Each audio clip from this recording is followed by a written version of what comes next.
Grammar Girl here. I'm Mignon Fogarty, and today I'm here with Dr. Sonja Lanehart, a professor of linguistics at the University of Arizona, the author of the Oxford Handbook of African American Language, and more recently, a member of the advisory board for the Oxford Dictionary of African American English, which is eagerly anticipated and coming out in the spring of 2025.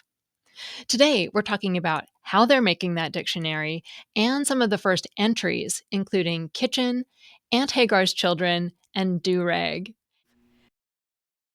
Thank you for being here, Dr. Lanehart. Thank you. It's my pleasure. I've been looking forward to it. Yeah, we are so excited about this project. Let's start with that history part because the Oxford Dictionary of African American English is a historical dictionary. So, can you tell people what that means? So the Oxford Dictionaries has a very long, storied history. It's considered to be, the premier type of a dictionary around the world, and they have a variety of dictionaries for English, for things like Australian English and Singapore English and Indian English and what have you, right? And so what makes the OED special has to do with the amount of research that goes into creating the words and the meanings and charting the history. They scour all sorts of artifacts to find the earliest meanings and senses that they can for words that are included. So they look for places, whether it be something written in a novel or a book or a newspaper or wherever they can find where these words have been used. And so they have a chronological history that they then produce for the words. And so you'll get the senses. And so senses are the different meanings that words can have, right? So they'll have the different senses, and then they'll have these attestations that are part of this as well. And so that provides sort of as realistic and of a chronology of how this word has been used in the past, how it may have changed over time, how it may be changing currently, what have you. And so that etymological history makes the OED really special, the dictionaries that they produce.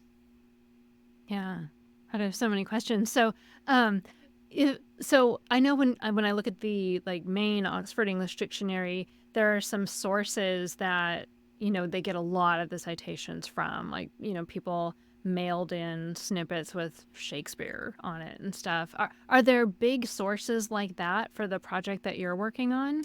So the sources that we're using, I don't know how familiar you are. There's a long history of African American newspapers in this country, especially in the 19th century, 18th century. So there's a long history of those newspapers, but also there's a rich literary history. So there's that to use as well. We just met like a week or so ago, and we were talking about Zora Neale Hurston, and how Zora Neale Hurston has supplied a lot of in some cases, she supplied the word, and she supplied the sort of etymology for it. As you know, she was a great anthropologist.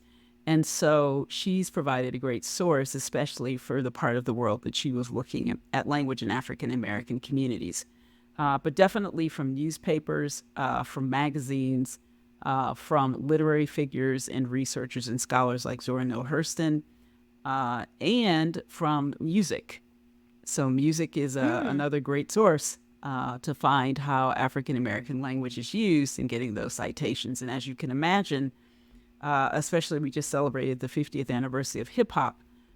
There are a lot of attestations when we're looking at hip hop and rap music as well. So. Yeah, I was really excited a couple months ago when I saw a rapper, and oh, now I'm really embarrassed. I can't remember the name, but it was in the OED as the first citation for drop, as in to drop a record. And, I Okay. opened up the OED and it was it was a rapper who had the I first don't even, citation. It was very I feel cool. bad. I don't know who it is either at this point, but that's okay. It might come to me in my brain. It'll pop in 10 minutes.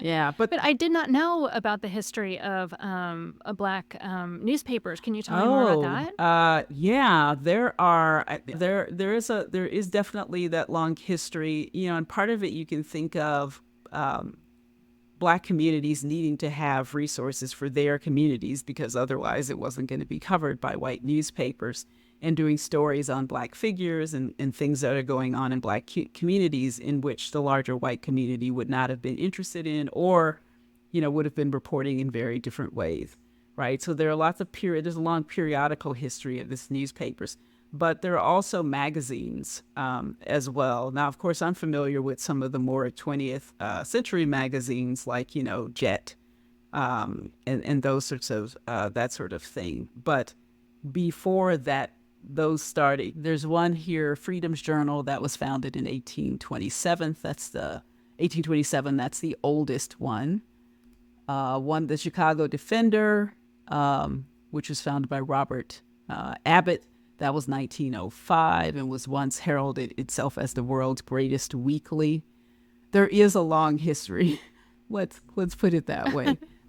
In terms of Black, the North Star was one. The North Star? Yeah, that was founded by Frederick Douglass in 1847. Nice. Yes. So, the Liberator was one. That's who I was trying to think of, William Lloyd Garrison, right? So there were, some earlier ones, very early when we go back that far and talking about the early 19th century. Those were clearly geared towards liberation, right? So freedom of Blacks in the country. So very much along that sort of anti-slavery type, abolitionist type publications. But yeah, there were just lots of them. The Sentinel, there are tons of them. Lots of them have been digitized or in the process of being digitized, so you can go on in particular spaces and find these newspapers, because that's a whole line of inquiry that people use. Nice. Yeah. So, actually over breakfast, I was talking with my husband and I was telling him the dictionary is coming out in about a year. And, they've been working on it for quite a while. And he said, well, what takes so long? And I was kind of indignant on your behalf. It's like, it's a dictionary. But, maybe since, he's probably not the only one with the question. So, like, can you explain, like, what goes into what takes so long, and not meaning that and like it shouldn't?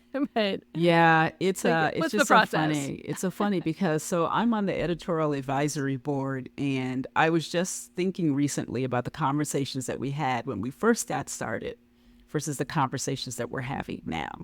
So in the beginning, we were having conversations like, well, what sort of semantic categories should we include, right? And what's the time period? And then we need to make sure that we're getting words from across the country and not just, centered in the South or centered in the Northeast, right? Like we have to be representative, right? Because African American language varies across the U.S. and people use words differently or have different pronunciations, whatnot.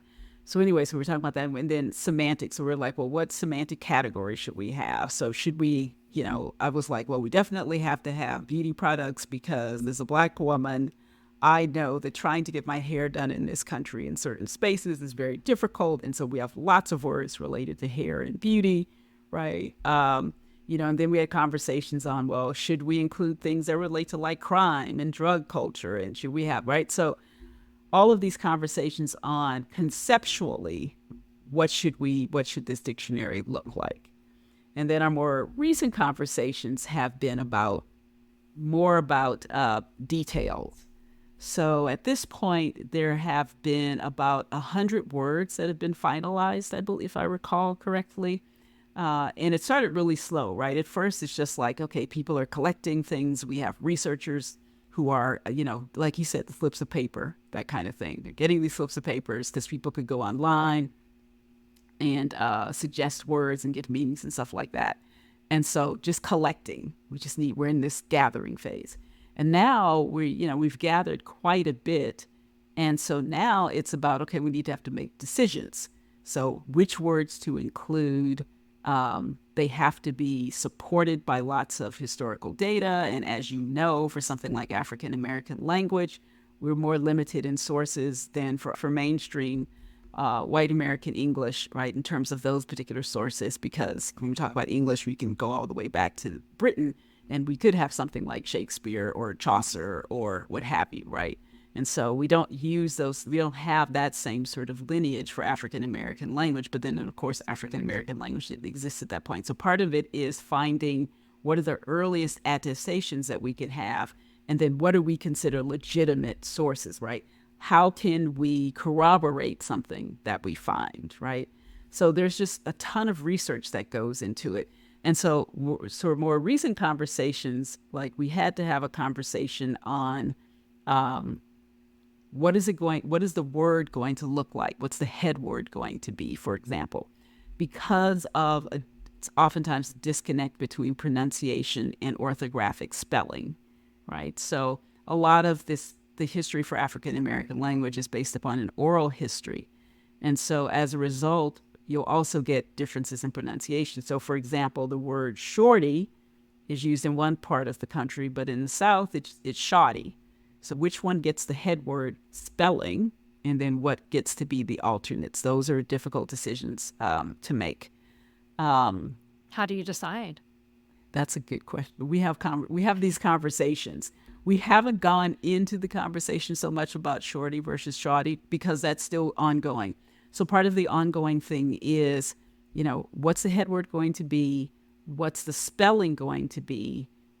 How are we going to record the pronunciations for those? And then how do we deal with the sources for those? So I'll give you a good example. One word we've had several conversations about is chitlins.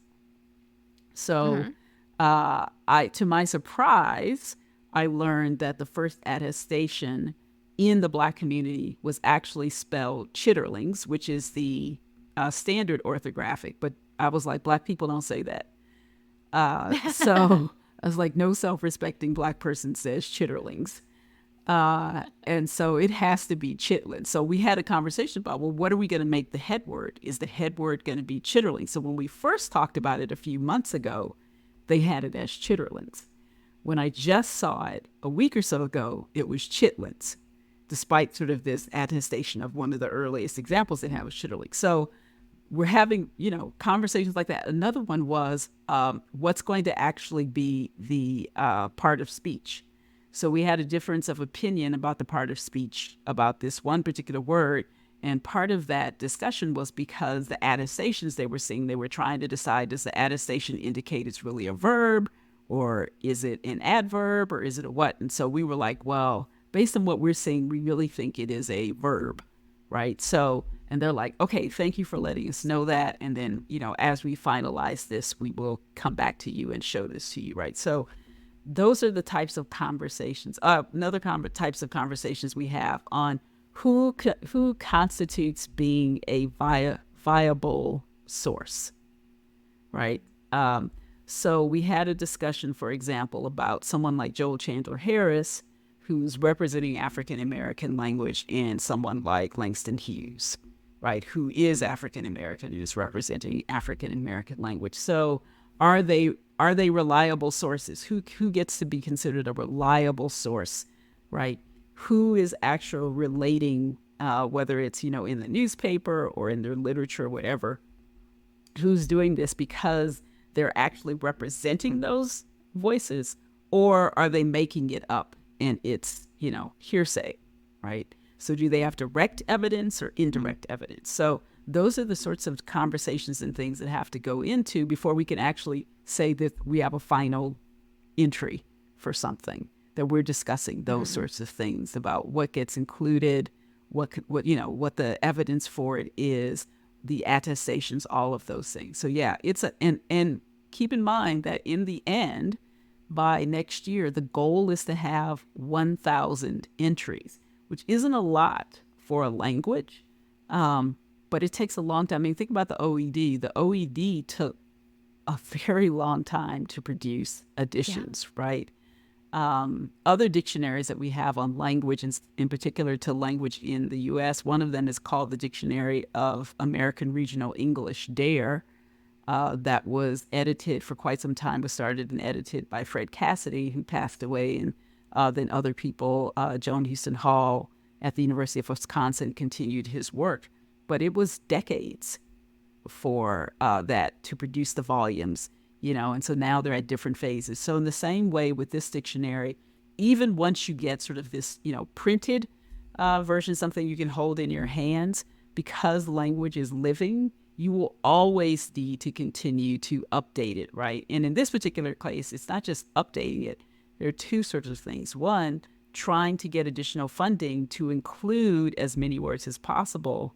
But then secondly, also being able to go into more depth of what you provide. So this first round will look like pretty much most of the OE dictionaries, but secondary things would be like, well, can we get audio recordings of people saying these words from their particular sorts of regions, right? How much more depth can we get in providing people with immersing them in this language? So yes, that's what takes a long time. And is it actually going to be printed?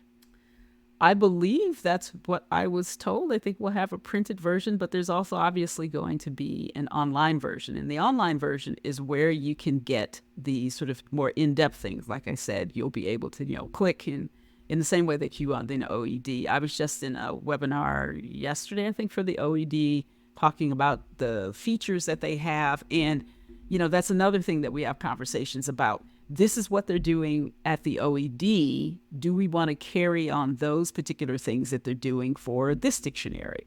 So, for example, we had a conversation about, how do we want the ordering? So, as I told you, etymology is really important. Pronunciation, the definitions, right? So the OED has multiple tabs now. So you can tab to get the category for what you want to get more information on. Or you can scroll through the page. So there's some things like that. What do we visually want the dictionary to look like compared to what's going on, for example, in the OED?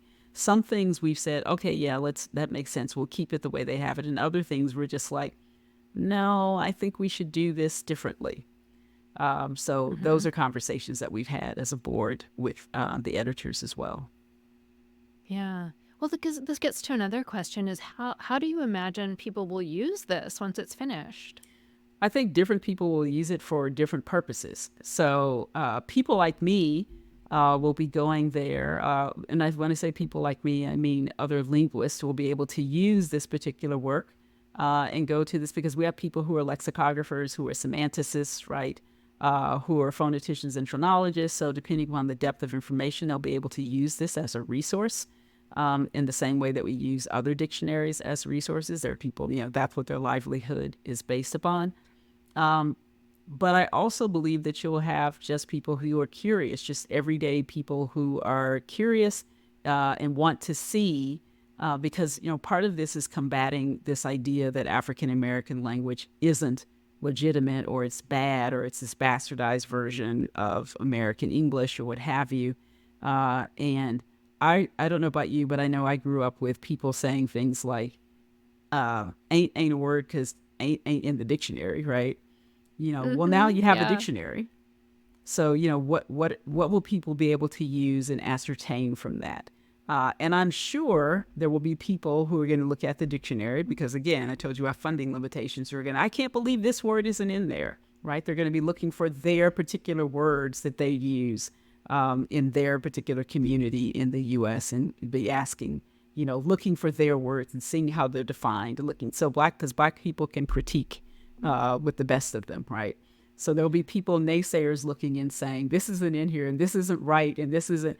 And so that'll all be used for making revisions and updating the dictionary as more and more people engage with it. So we need a broad swath of people to be able to look at this dictionary, engage with it, and give us feedback and give us suggestions and, more slips of paper, so to speak, in terms of us updating things and keeping it current and expanding it in ways that benefit not just the community of African American language speakers, but of research communities more broadly who would be interested in this.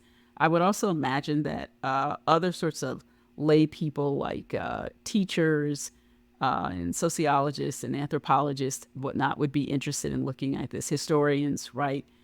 Because currently, you know, you can go to the OED for some things, but you can't get everything in the OED that's specifically related to African American language. So this will just be that much more of a special source. I'm sure that at some point these things, well, I would imagine that at some point, I shouldn't say I'm sure, I would imagine that at some point some of the things that we come up with for the ODAE will be absorbed into the OED.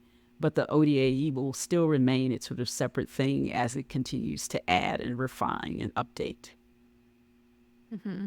I can just imagine my listeners are wondering, where can I submit words? Like, We have are a you still website. taking Yes, submissions? we'll continue to take submissions. If you go to if you look up ODAAE, that should take you to the website. There will be, and I can give you the link if you like, but there is a link where you can post words, and you put them in there, and it asks you, you know, it's just a standard thing. What's the word you want to recommend? What's the definition? Can you give us examples of how it's used in sentences? Those, as much as you possibly can give. You can attach things as needed as well. Very cool. Yeah, I'll put that in the show notes. And we're going to take a quick break for our sponsors, and then when we come back, I'm sure a lot of people are saying, "Well, let's talk about the actual words." So when we come back, we'll talk about some words that are in the dictionary. Okay, well, we're back. Now we get to the fun part. Let's talk about some of those words that are in the dictionary. What's your favorite word so far? Oh, my favorite absolutely is kitchen. So yeah, kitchen is like, I'm just so familiar with it, and it's just a part of my everyday culture. And so and it's one of the first words that was actually in there, and we had discussed it quite a bit. So kitchen is the hair on the back of your hair, on the back of your neck, that part that's before, I guess, what you would consider the hairline in the back, but right and moving up a little bit, that's the shortest, tends to be the shortest part of your hair. oh yeah. Yeah. Uh-huh. So that part's called the kitchen. And for Black women who straighten their hair, who relax their hair, that's often the most difficult part to deal with. And so it gets its own special name, kitchen. Huh. And do you know why? How did it get to be called the kitchen? I know sometimes, when you're looking in, Edam Online or the OED, you'll see, a progression of meanings, and you'll say, oh, of course, that's how it got that name. And then other times it'll be like origin unknown, and you won't know why. Do you know why So for that's called the kitchen? So for that particular one, it is connected apparently somehow to being in the kitchen, and I think probably because the kitchen in general is a very special place for Black families. It's often where you enter. It's where, as a matter of fact, in my first sole-authored book that I talk about two different types of language, interview talk, but the other one I call kitchen talk, because that is where so much conversation happens. That's where you would get your hair done, in the kitchen. But there's unknown sort of or unverified origins other than, like I said, there's the practice of doing your hair in the kitchen, and you were using a hot comb, so you had to have it on the stove as the heating element, right, from to heat the comb. Right. So, yeah. And I guess the other one is there may be a parallel between the fact that it's the hair in the back of your head and that kitchens were often located in the back of the house. So, yeah. Yeah. Oh, that makes sense. I love that. What are some of the other words? Yeah, but we have attestations for that one going back to, if I look at this, 1918. I'm surprised. I would think they would find it even before then. Then there may be. I just may not have the most up-to-date thing, but certainly 1918 for that one. I like that. Yes. What are some of the other ones? So another word so this is, again, gets you to why we should think about African American language or the African American language community as not homogenous, right? It is a heterogeneous community like any other community. And people use language differently or have words in one part of the country that you wouldn't necessarily have in another. So one of them that we discussed early on was Aunt Hagar's children. And I had never heard that term before. And so another member who I think she's from the Midwest, but spent all of her career on the West Coast, and she was like, "Oh yeah, I know that term. And so it means black children." And it was like, well, or it means black, right? And I was like, well, how did this happen, right? So Aunt Hagar's children goes back to Hagar from the Bible, and this idea that that dissension in Hagar were darker skinned people, and so therefore, but also that Hagar wasn't wanted, right? So that there is this connection between being black or the children of blackness, right, and not as wanted or acceptable as the favored son. So how would you say that in a sentence? So for Aunt Hagar's children, I'll give you an attestation from 1883 in the New York Globe on December 1st, page 2. It says, "For to this day, the colored people are sometimes called Aunt Hagar's children." In 1889, in the Savannah Tribune, January 19th, "There is no Negro question or problem, and the only question about Aunt Hagar's children is, will their white neighbors recognize them as American citizens, or will they endeavor to drive us back, colonize us?" Oh, okay. So that makes sense. Yeah. Cool. It looks like even Zora Neale Hurston used this in Mules and Men. On page 134, she said, "Laud," Willard said bitterly, my people, as the monkey said, you fool with Aunt Hagar's chillin', and they'll show discriminate you and put your name in the streets." It has a very literary feel. Yes. It's nice. Yeah. Oh, I like this one from 1938 in Esquire. "Twixt Uncle Ham's Sonny Boys and Aunt Hagar's daughters." Daughters. Mm-hmm. Nice. Yeah. Yeah. So, but yeah, that was one I'd never heard that before. And so, this person grew up with it and knew it quite well. Yeah. I mean, there are sayings from other parts of the country that I haven't heard of either. I mean, you're right. We're a big country, and there's a lot of different... Well, I guess that's one question that I was going to ask you earlier. Is I've been doing this a long time, but I still get confused sometimes about the difference between a language and a dialect. And you mentioned Singaporean English having a dictionary, and how do you think of the difference between because I'm like when I'm thinking there are things people say that I haven't heard, it might be like a Southernism, like something people in the South say that, I grew up on the West Coast, so I've never heard it. And I would think of that more as a dialect. And so what is the difference between a dialect and a language that should have its own dictionary? Well, that's a loaded question in linguistics. Oh, I'm sorry. So, traditionally, the way those terms have been, language versus dialect, have been defined is that dialects are mutually intelligible and languages are mutually unintelligible. So if it's a language and someone else is speaking a different language, that means you don't understand them, right? So English speakers versus Chinese speakers, right? So English is a language, Chinese is a language. If it's a dialect, then there may be differences throughout the grammar, but it is not enough for you not to be able to understand the person who's speaking.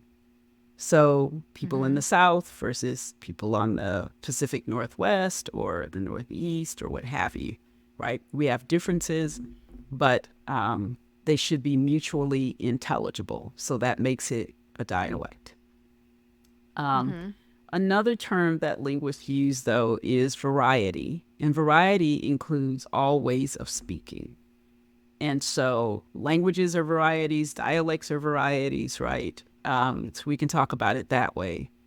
And I choose to use, so that, as you are aware, it's called the Oxford Dictionary of African American English. I use the term African American language. And, I define it in a particular way, which is language spoken by or among African American communities, right? Or people in African American communities, because it's a very traditional definition for speaking of how you would define language, a language of some particular place in general. And so that's the one that I use. But I do get that question, well, are you saying it's a separate language? I'm not saying it one way or the other. I'm just saying it's language spoken by or among African American people. It is obvious that African American language has English, it's rooted in English, but it also has a historical connection to the African language communities that Africans came from when they were forcibly brought to this part of the world, right? And so people don't just up and forget their language. And so they're both elements, the language that they brought with them and target language for what they were trying to learn. But so you'll see those terminologies, those different sort of terminologies. So I think a lot of linguists would say, okay, well, technically we can think of this as a dialect of American English. But I think for particular reasons I prefer to, not that I'm saying it's not a dialect, I just don't think that's the important part of the discussion for me. The important part of the discussion for me is that this is a particular variety that came out of very unique, particularly unique circumstances from a particular community that got here in ways that other people have not, right? The Black experience and Black presence in this part of the world is different from the cases that we have for everybody else that's in this part of the world. And so I think that uniqueness should be able to have a moniker that fits it and sort of tries to take up that uniqueness. That's really interesting. Thank you. The reason, though, we have, English has become a global language. And so English, because English is spoken all over the world, and English in, Great Britain was a huge, major player in colonizing the globe, right? Remember, it wasn't that long ago that people would say that, the sun never sets on the UK, right? Because of how widespread their colonization was. Well, those people speak English. They just happen to speak English in the same way that Africans who were brought to this country speak varieties that include their native languages. People in Singapore, in India, and in all of the other colonized places across Africa and other parts of the globe speak English also that's influenced by their native languages. And as a result, they have a particular type of English. And we say it's English. We say it's English because it is English. How intelligibility look like in those particular cases partly will likely depend upon how willing you are as an interlocutor to want to understand, because we have people right here in the U.S. who say they can't understand Black people or they can't understand Southerners, right? So part of that has to do with the mentality that you go into the situation with. But you can imagine that in something, Singapore English or Indian English would require a dictionary because they're going to also use terminology that's specific to the area of the world that they live in and their culture that they have incorporated into English, but has very sort of connections to their own native languages. Yeah, that totally makes sense. So, what are some of the other words? Some other words.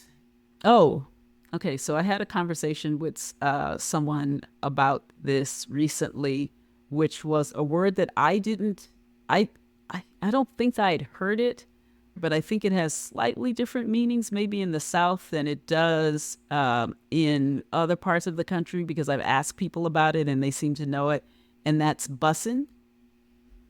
Do you know this word, bussin'?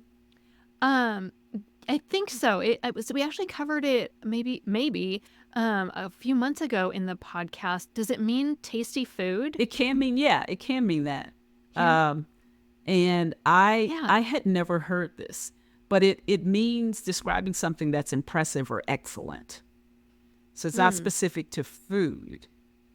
So we have Okay. an attestation from Twitter on 2023 saying curls was bussin', right? Huh. And let's see, we have one from 2022 also on Twitter. October finna be bussin'. All the TV shows coming back on, scary movies, pumpkin patches, Halloween, etc. Right. And I've forgotten to mention that the social Nice. media is also obviously a huge source for looking at. We have Black Twitter, so there's a lot of things that are going on that we'll also get from social media. But yeah, so just describing something excellent, but it could be specific to food, right? Food that's delicious, flavorful, whatever, enjoyable. So you'll get something like Yeah. um, someone called at on Twitter. I'll just say that on Twitter said, currently eating a bussin' fruit cup by Dole. Right. So, This or is so funny. This is the word that will not go away. So months ago, I had a caller call in about Larapin food, uh, and she thought it was just in her family.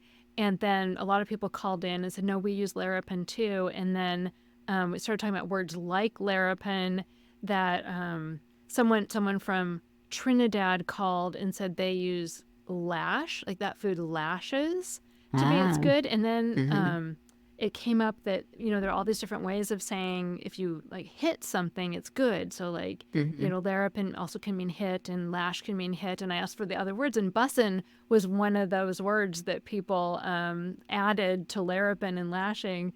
Gotcha. And so now here we are again with bussin. Like this topic, it just keeps coming up. It's so funny. Yeah, yeah. So, and I think too, part of that, I'm wondering, this isn't a conversation that we've had so much about that sort of slightly, oh, my favorite person they have cited. Michael Harriot is one of my favorite people who I follow on wherever he is, on Twitter, on the group, which he's not doing. He has his own podcast. He has a book out.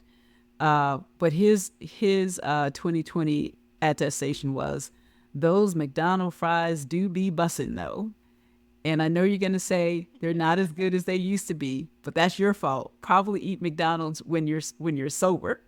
Uh, that's what he said. So you probably knew when you're sober. But anyway, yeah. So like I said, I just wasn't some. And so when I was giving this talk at Louisiana State University, I mentioned this term, and I was like, "Yeah, have you guys know this term?" And all these young people were like, "Yeah, I know this, and we say this." And I was like, "What does it mean?" So they were telling me, and I don't think they talked about it as much as food per se, but as it meaning this excellent, right? It's this impressive thing. But I'm like, oh my goodness. So I interact with you guys and I have never heard this term. How is that possible? But I feel like I've gotten to that point where this is a particular type of a currency that I just don't have. I've aged out of that currency. So, because these were all Well, that's youngsters. what's so great about studying language. I mean, there are always new things to learn. I learn new things all the Oh, time. And absolutely. are there things that you knew that other people didn't know that you thought, how could you? I thought everyone knew that. I don't think there's anything that I've said I thought everyone knew that. I'm trying to think. There was a word we were just talking about in the definition that they gave. So there was another person there. We are age cohorts. We're career cohorts. We were going through at about the same time, uh, uh, going through grad school and stuff at the same time. And we were talking about this word. I'm trying to remember what the word was. And the definition that they had, like they started telling us, oh, it was stay. So they Mm. told it, they said, had the definition. And I said, we both looked at each other. And this is on not Zoom, but, Zoom like Microsoft Mm-hmm. Teams, I think. And we both looked at each other when they say it. And we were like, that's not what I was expecting, right? But we didn't say anything, but we just both had this look. So as we talked about it, then, they sort of talked about this word some more and stuff like that. And I was like, well, I don't understand. Like, why is that definition there? Because I think, this other person, I was like, I think we were thinking of this other definition. And they're like, oh, yeah, that's one of them. It is in there. But it has different definitions or, there are different usages. And so it wasn't just for that because we were just like, why is it even in here if it just means, this thing? But we were thinking about, so the definition they showed us first was this sort of intransitive verb for stay, which, to me, because the other thing we thought about was, so I'll tell you something that's interesting in studying African American language, and then I'll go back, which was, this was probably 15 years or so ago. Some researchers that I've known for most of my career, one of them is an age cohort, the other one is a mentor.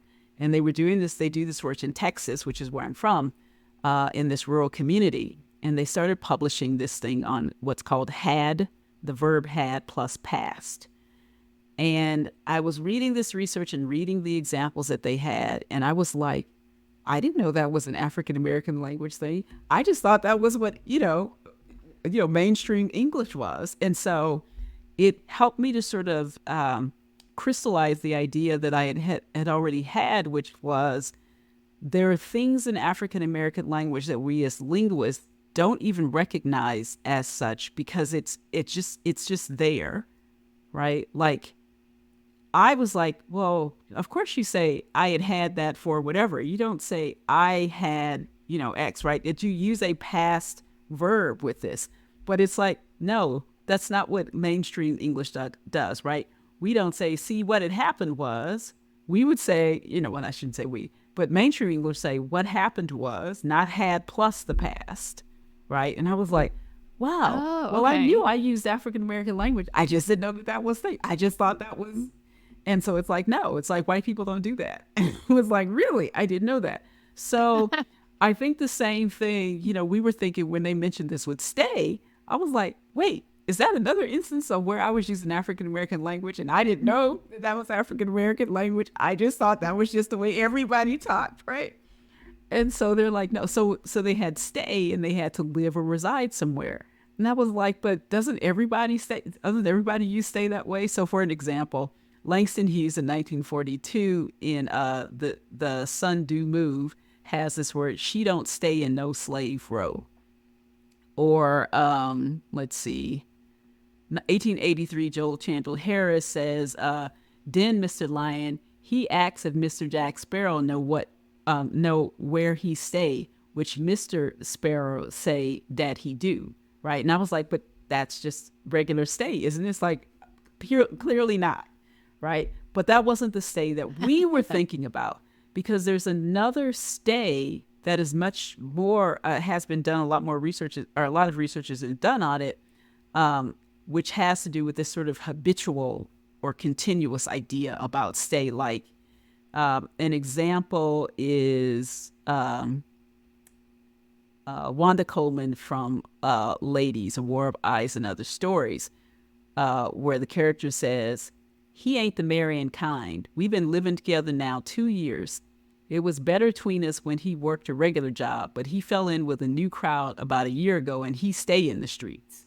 That was the stay I was familiar with, right? 22 attestation on Twitter. One thing about me, I can't be broke. I stay with a job, right? So like this is always the case, right? This habitual condition. So that's the stay that my friend and I are looking at each other going, where's that stay? Because that's the we know. And I was like, this is another had plus past for me that I didn't realize this was African American language. And I think there are just really a lot of things out there that are like that. I was born and raised in Houston, Texas, but both of my parents and everybody else in my family who are my, I guess would say sort of cohort, are from Louisiana. And so I've spent quite a bit of time there. That's where I would spend my summers with my grandparents and hanging out with my aunts and uncles who were closer to my age, and my my cousins, etc. And so there's a lot of terminology. Unfortunately, Louisiana is a very fertile place for looking at language in African American communities, but there aren't a lot of people who do work in Louisiana that look at African Americans, because they tend to look at the French, Cajun French, of white people instead of Creole French of Black people. And so there's a lot of that. It's a very interesting linguistic situation in Louisiana. So there are things that I grew up with that seem to have, if we look at etymologically, they may have some connection to the French that became part of that area, but is used by African Americans. So, for example, I grew up with friends who would say, "Oh, are you going to make grocery?" Meaning, are you going to go to the store? Are you going to buy grocery? Mash the lights, not turn off or switch off or whatever the lights. There are a variety, and also particular words for anatomy that were used that I've never heard used anywhere else to this day.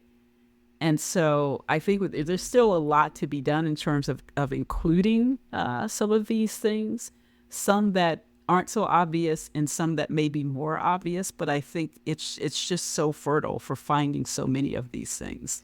But yeah, so stay anyway. That was sort of a nice moment that we had in talking about stay.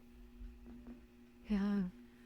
Oh, I want to read the whole thing. It just sounds so fascinating. It is. So it is. It's going to be out in. It should be out by May of 2025, our first effort. And then we're also we're seeking additional funding for more years to be able to do, like I said, to extend it, but also to enrich it in terms of the types of things, the features that will be available for you to do in looking at these words. But I want to give you one other example, and that's do-rag. Yeah. So we had a conversation about this Okay. about 3 months ago. How would you spell it, right? What does it mean, right? So do-rag is this, the scarf that men or women will put around their hair. You can either think of it as like the bandanas that you'll sometimes see on Black men's hair, or the skull cap thing that you'll see, etc.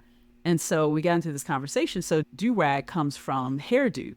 At least that's the history for the word. However, with things like social media, right, people are, because again, I told you there's this oral history, and there's not necessarily the connection for some people that I have that know it comes from hairdo and just think about it as do-rag. So as a result, we have different spellings. So if you go on social media, instead of the traditional D-O in rag, you'll see D-O-O, you'll see D-U, right? You'll see all of these alternations that take it away from the hairdo, right? H-A-I-R-D-O, rag, that it came from, to just the fact that this is a pronunciation for it. And so our discussion was, which word do we include? Or which head word do we include? And, I was just like, it has to be D-O in rag, right? Do-rag, because that's where it comes from. Now, part of what makes it get the head word is which one is the most popular. Well, historically, the D-O is going to be the most popular right now. But as time goes on, and people are using social media or whatever is going to come into the future, that may surpass what is the etymological connection to the spelling of D-O, and that spelling may become something else. So in 20 years from now, it could be that head word has to change, and the D-O spelling becomes an alternate instead of the head word, just because of how we are measuring language now and being able to see this, and we'll have more attestations.